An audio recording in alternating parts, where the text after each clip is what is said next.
What is up, Packers fans, and welcome back to the Daily Draft. I'm your host and the publisher of Pack Report, Ross Uglem. We are brought to you, as always, by Brewski Light Lager, the best can in all of Wisconsin. Brought to you by our really good friends over at Badger State Brewing, just minutes away from beautiful Lambeau Field. And today we are joined by Packer Report's Jacob Morley. Jacob, how are you doing, man? I'm doing good. Doing good. We're getting close to that time of year where it is the NFL draft, where we will be sitting on a couch for 72 hours straight, practically. Eyeballs hurting from staring at screens. So it is upon us. It is. It is upon us. We've gotten into an interesting run. We kind of put the schedule together, um, sort of randomly, but we've gotten on a run now of positions that the Packers maybe aren't so interested in, and this would certainly be one of them. We're breaking down the running backs in this year's draft. Let's kick off the show with Green Bay's situation and need. I mean, the need basically doesn't exist, right? Josh Jacobs is currently working on a top of market contract. Marshawn Lloyd is probably viewed as the future top 100 pick from a season ago. And they even like the rest of the guys, like Chris Brooks. Have they brought back Emmanuel Wilson? Is that Yep. official?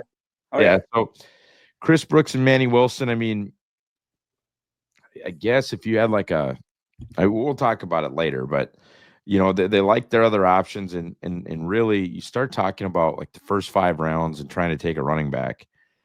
It is hard to really even grasp how or why they would make the roster, right? Unless it's like Ashton Jonty fell to them at 23, and for whatever reason they did it. Or yeah, I don't know, man. I'm struggling to find the reason. Yeah, I don't know. Dorf and I did a podcast, I think it was our last weeks, where we were just talking about what are some absolutely off the wall, asinine first round picks at 23. And one of them would be running back. And the only case I think you can make for it is the fact that Brian and Matt have given out a big contract, not once, but twice. Aaron Jones, first contract, big time. Josh Jacobs, obviously playing on a big time contract right now that, regardless of what people think, namely you, running back matters in Green Bay. They care a lot about the position. And I think the only way you could justify, or at least you would start to explain to yourself, okay, this is why they did that. And I wouldn't agree with it, but they do stuff I don't agree with all the time, and they're a pretty good team. But the only way you could justify it, I think, is saying, okay, Josh Jacobs, his contract is basically team option from here Yeah, on out. we'll talk about that. Yeah. And they value that position a ton. Maybe it's something where they just say, hey, you know what? We want horses in the stable. We like the guys we have, but holy cow, Amarion Hampton's sitting here, Judkins is sitting here, and we love them. And we're just not going to not take them because they're awesome. And they are. They're good. So that would be like the only way I think we would be sitting there on Thursday night and trying to explain why they took a running back. And I think that would be the route you would have to take. I'd just be staring at the screen blankly if it happened on Thursday. I'd be pissed if it happened on Friday, to be honest with you. Yeah, no, I think that's fine. That's fair. And also, I don't know if we're going to talk about this. They love the kid they took last year, Marshawn Lloyd. So Yeah. it would be weird, but they do. As they should. I said that at Badger State last year. Who was kind of the consensus top back in the last class? Some people said Lloyd. Yeah, I can't remember I who don't it think was. there was one really. I think last year was kind of not a Yeah. great class, mixed bag. What do you want? But I know like Daniel Jeremiah, that was his RB1 was Marshawn Lloyd. Yeah, somebody said to me, like, who besides, and I can't remember what back it was. I think it was whoever went first. Doesn't matter. Besides that person, who do you think, if one back from this class, and this was, I don't know that there's video evidence of this, but I promise it happened. Before they took him, I said, if there's one back in this class that makes it as the guy, it's going to be Marshawn Lloyd. And that was my honest feelings about it, was if he holds on to the football, like he could be that guy. Mm-hmm. And he got hurt, doesn't have a lot of carries, basically took a redshirt year, whatever. But you're right, they like him. So to me, I mean, I would not give any running back a top of the market deal. They don't agree, as you just mentioned, whatever. But if you're going to pay a top of market running back and you're going to back him up with a top 100 pick, I can't have you go in again. I can't. So that's kind of where I'm at. Class overall, though, and this is why I kind of wish they weren't into the Jacobs contract. That it's really good. This class is really, really good. Ashton Jonty, of course, the big one. He's mocked to the Bears at 10, mocked to the Cowboys, mocked 8, 10, 13. I mean, all over. Then you got guys like Omarion Hampton and Caleb Johnson, the Ohio State kids. And then you can get even deeper. I mean, I'm going to talk about DJ Giddens, talk about Cam Scatabo. Like, this class just has dudes. And I think dudes that could be really, really good parts of good tandems, or even some of them the guy. Like, I think your guy Judkins could be the guy. What do you think of this class? Yeah, no, I think it's the best running back class we've seen probably the last 5 years. They're just guys. It's not really like last year we just said it was kind of a pick your poison mixed bag. Do you want this type of guy? Do you want this type of guy? This year's running back class is just a bunch of bell cows, just a bunch of guys that you could throw out there and say, we don't have to change what we're doing at all with this player on the field. The only real hot take I have about this class, I think Judkins is the best running back in this class. I love Quinshon Judkins from Ohio State.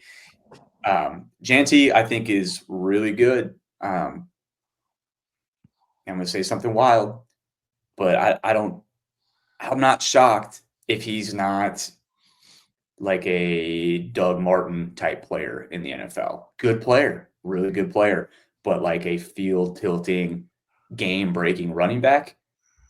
I don't know. Maybe not. And so I think that'll be interesting to see. I mean, obviously he's a really good player. He's going to go high. He's got, he's going to have every opportunity to make me look like an idiot, which isn't that hard.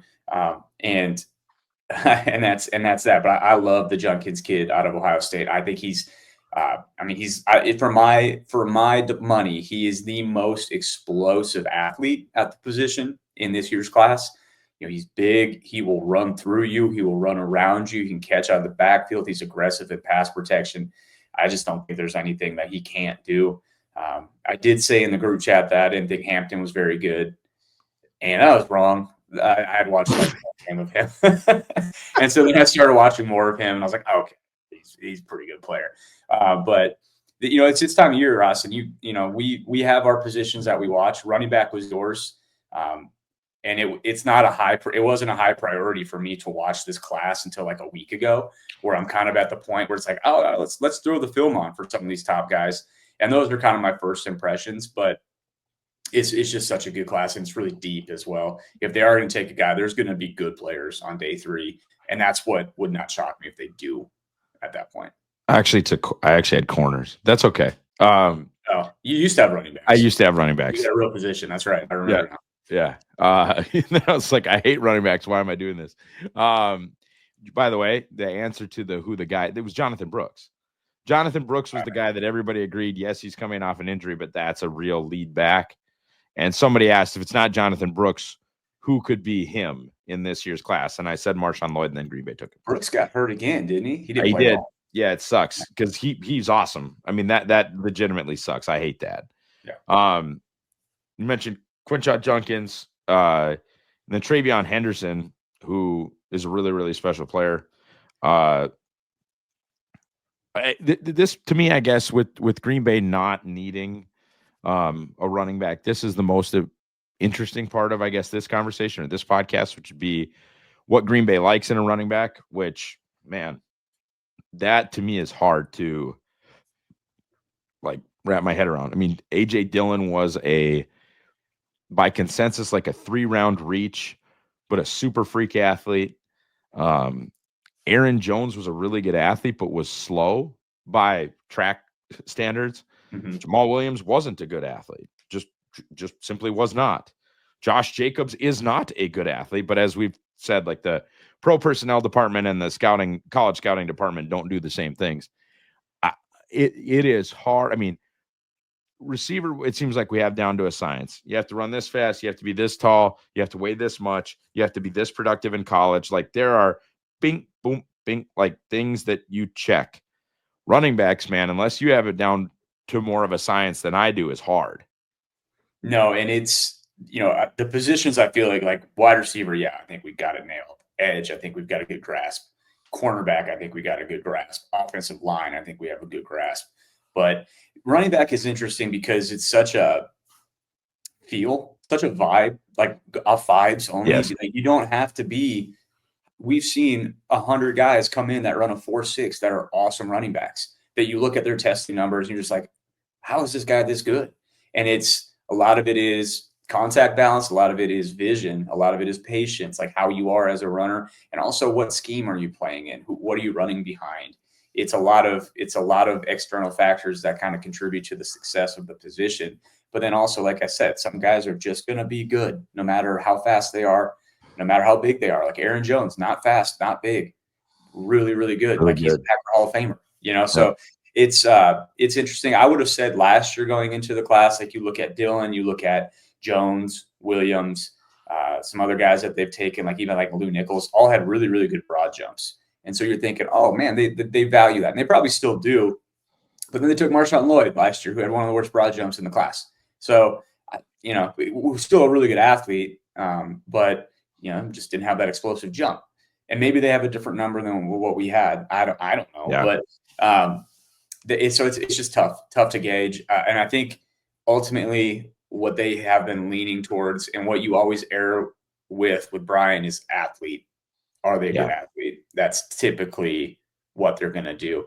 And reaching outside of their thresholds, running back is really the only position they've been able to have success out of taking some guys that you wouldn't look at on paper and say, that's a great athlete.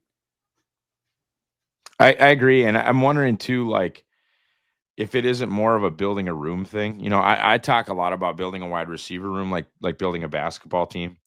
And I was talking about wanting the Packers to add the power forward, right? They've had Jaden Reed at point guard, and they've had Bo Melton at point guard, and they've had, James Jones on the wing, and Jordy Nelson on the wing, and you can go on and on. But the power forward is like what they've been missing. I think they kind of build out the running back room potentially in a similar way, right? Like they have Aaron Jones, who's 5'9", 200 whatever, and so they get a big back in A.J. Dillon, and they try to pair those two.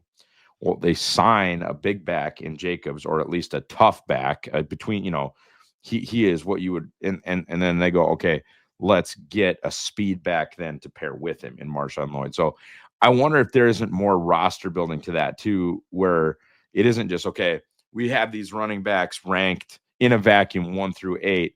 And if we get there, we're going to take 2 instead. We're going to take guy number 2 over guy number 3, where maybe it's more what they actually need for the roster at that time. Yeah. And, we used to always joke with Aaron Jones too, because this has been talked about, like building the room, they pairing someone with Aaron Jones. And my thing was always, what would pair really well with Aaron Jones? Another Aaron Jones. Just give me a guy that is going to get yards on the ground. And I know, that's not always the case. Like sometimes, like you go back to the Super Bowl year, way back 2010. Now, got Brandon Jackson was a high pick. They took him like in the second round out of Nebraska, and he was never much as a running back, but he was one of the best in the league in pass protection, and so he played. And so you need a guy that can do that as well. So that could be something they're looking at too. Like, hey, how is this guy in pass pro? Like, can we get him on the field in that way on third downs? We used to look at. I went through a phase where I looked at running backs third down and beyond. Like, what kind of player are you on third down? That's the guy I want. Is can you run? Can you catch? Can you pass protect? But I don't think teams really look at it that way, because those guys are hard to find. Guys that can do absolutely everything are hard to find, and that's why this year's class is special. There's more than one. I agree, man. And like I said, that's why I wish they kind of weren't in the Josh Jacobs business, but that's going to be viewed as sacrilege. I just mean, like, if you took Caleb Johnson in round 3 or round 2 or whatever, and you paired Caleb Johnson with Marshawn Lloyd, I think you could have a hell of a running attack for like $2 million. And then you could build out other part of the teams, or you take DJ Giddens in round 4, and you have DJ Giddens and Marshawn Lloyd and Chris Brooks and Manny Wilson, and I think you could run the hell out of the ball.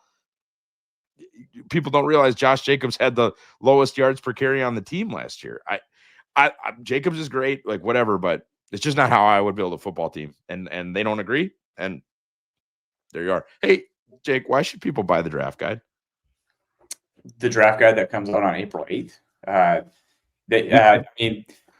Player profiles all over the place. I mean, you're going to get 225 write-ups. Each one of those write-ups specifically is going to talk about this player in Green Bay. What would that look like? Are they going to be interested in them? Things like that. I think it's one of the only specific team draft guides that you can get. I mean, Burglar's The Beast comes out soon too. That's probably, for my money, that's probably the best draft guide that is on the market. But you're not going to get Dane talking about, hey, this is my 222nd player, and this is how they're going to fit in Green Bay. Right. So if you're a draft nerd and you want a companion on draft weekend, it's the best you can get. And so we put a lot of time into it, a lot of work, all that stuff. The Packers have been drafting this way for like 30 years. So it's no secret really what they like. You can do your own research and come to the same conclusion that we did, and several other people kind of have as well. When you talk about thresholds, there is some give and take with some of that, some little discrepancies, but it's all pretty much the same. A lot of people know what they like. Do you want a list? Do you just want a list in front of you? We did the work for you. Here it is. This is who they're going to like. It's good. It's pretty accurate. Very rarely do they go outside of those lists. I think I did since Brian has been here, every single pick he's taken, it's something like 80. It's like over 80%. The players they take are, tier 1 fits in Green Bay. So, for example, this year you compile every single position in this year's draft, and you look at who is a tier 1 full profile, clean fit. It's like 60 players, every single position. And so there's a good list right there. I bet they're going to take a lot of guys on that list. Absolutely. I've said it before. If you want to be the smartest person at your Packers draft party, just buy the guide. And if you want to, you want to be like sneaky about it, just sort of like put it on the phone, right? You can get the PDF and just put it on the phone. Or if you want to get real hardcore, go to Office Max and print that bad. It's like, dude, I saw like 290 pages. Yeah. Dude, people do that too, and it's awesome. If you do that, tag me in it. Yes. And send me a picture, because it's incredible. It's really cool to see the book. Yes. Printed out like that. I did that the first time. And I was like, I'm not doing this again. I had it like bound and laminated, and I was like, I'm not doing this again. Oh, shoot. Okay. I guess we sort of covered this before, but you talked about Jacobs's contract. Like, explain how you would take a running back. And I know you kind of did, but elaborate a little bit. How would we get there? Well, I don't think they're going to take one day 1 or day 2, but I'm not shocked if there's a non-zero chance that Josh Jacobs hits a wall this year. He's got a ton of carries. He's still not an old player. I think he's 25, 26, 27. I don't know, but he's not at that 30 wall yet that a lot of running backs get to and fall off a cliff. But man, he has wear and tear on him. He's played a lot of football. So I don't think the Packers are naive to that. And if they like Marshawn Lloyd a ton, maybe they've already got their guy in the stable that they're confident can carry the mantle once Josh Jacobs does hit that wall. Hopefully it's not this year. But if it is, you can look at this draft and say, well, the Packers want another guy in their backfield that they think they can rely on. And the way they get to taking that guy is probably like on day 3, there's just someone sitting there that's just really good. Like Kalen Hill lasted until the 7th round a few years ago. He never, materialized in Green Bay like we thought he would. A lot of that due to his leg blowing up on a kicker. He just got hurt and was never the same guy. But it's a situation like that where they take a running back in round 7 and we're like, whoa, we've got the 4th round grade on this guy. Why is he still there? And Yeah. it would just be because teams that wanted a running back, they already got their guy, and they're not going to double up. Like, there are going to be running backs there on day 3 that might just be too good to pass up on. And Green Bay might just see them and say, hey, we view this guy as a potential starter for us eventually. Right. He's there round 6, take him. And we might be looking to get out of this Jacobs contract after maybe, the year. and maybe so. And that could be the case too. Like I was saying, even if Jacobs plays really well, what if Marshawn Lloyd is so dang good they can't keep him off the field? Right. And then you start looking at it like, well, okay, we believe this guy can give us exactly what this guy's giving us. We've got outs for 8 after this season if we want to. And now we've got a guy that we like in Marshawn Lloyd, and maybe they supplement that with the guy they really like in this year's class, on top of Chris Brooks and Emmanuel Wilson, who have both proven they're NFL running backs. So right. I think that's kind of how you get to that point. If they are to explore that avenue, I doubt they are. And they love Josh Jacobs, and they love having him on the team. So I doubt that's what happens. But do they love him? Do they love him $13 million? I don't know. And that's the thing. They loved. Here's the other thing too. They loved Josh Myers, didn't they? They talked about how great they Josh loved Myers Aaron Jones too. His whole career. Yeah, Aaron Jones, culture guy, locker room guy. And I'm sure they're not lying about it. They're not lying about that. They did love those guys. Right. But then Jones wanted to get paid, and they said, we'll take the younger guy. Josh Myers didn't really get paid, and they just let him walk. So it's, there's one thing, they say it, they can say as many things as they want, but the proof is going to be in the ledger, right? In the books, and how much they're willing to pay these guys. Guys I like late-ish, if you will. DJ Giddens. I think he's a feature back. I don't know if he's a do-it-all back, but I think he can be your guy on 1st and 2nd down and get a lot done for you. If you could pair him like with a Marshawn Lloyd, like if the Packers didn't have Josh Jacobs and they were looking for a guy to pair with Marshawn Lloyd, I think DJ Giddens is going to be somebody's feature back, and not a gadget guy at all, but just like a really good football player. And I think you can get him around 4 or 5. And then you talk about gadget guys, and that's SMU's Brashard Smith. I think he is, even though he's not like he's bigger than Lloyd, although Lloyd is built like a ottoman. I don't even understand him, but like Brashard Smith is sort of built. He's a gadget back kind of in the same way that Reggie Bush was. I'm not saying that he's going to be Reggie Bush, but like Reggie Bush was the size of a running back. He was a normal sized dude, but you could do crazy stuff with him. And I think Brashard Smith could kind of maybe be that at the league. You can do like Darren Sproles type things with him, but he's not 5'7", and that he's really interesting to me. How about you? Well, 2 guys. One, Taj Brooks out of Texas Tech. I really like him. He's going to fit. He's going to check every box for Green Bay. Does a lot of nice stuff in that offense. I think he can do it all. I think he's a 1st, 2nd, 3rd down back that just kind of getting swept under the rug because he doesn't have any. I mean, his RAS score is going to be high. I think it's above 8, but he doesn't have like eye-popping stuff about him. And going back to kind of vibes only, he's the type of guy to me that just is just good. He's got good vision, sees things develop in front of him really well. I think he can play in that outside zone scheme as well. So he'd be a guy I'd be interested in on day 3. And then another guy that I'm super interested in, because if this guy comes out after 2023 or 24, if he's in the 24 class, I think he's getting talked about a lot more, and that's Donovan Edwards out of Michigan, who, again, I don't think he's a bell cow type guy, but again, you talk about like 3rd down backs. He can add something to this offense. And that's, if you want to look at that too, Ross, who are the guys that can add something to this offense? Edwards is someone 5th or 6th or 7th round. I'd be starting to look for places for Manny Wilson or Chris Brooks, man. Yep. Yeah. I think I know your answer. Let's finish this one like we finished all of them. Do they take a running back in the first 4 rounds? I hope not. Yeah, no is my answer. Short and sweet. Drink Badger State beer. Buy the draft guide. Go Pack Go.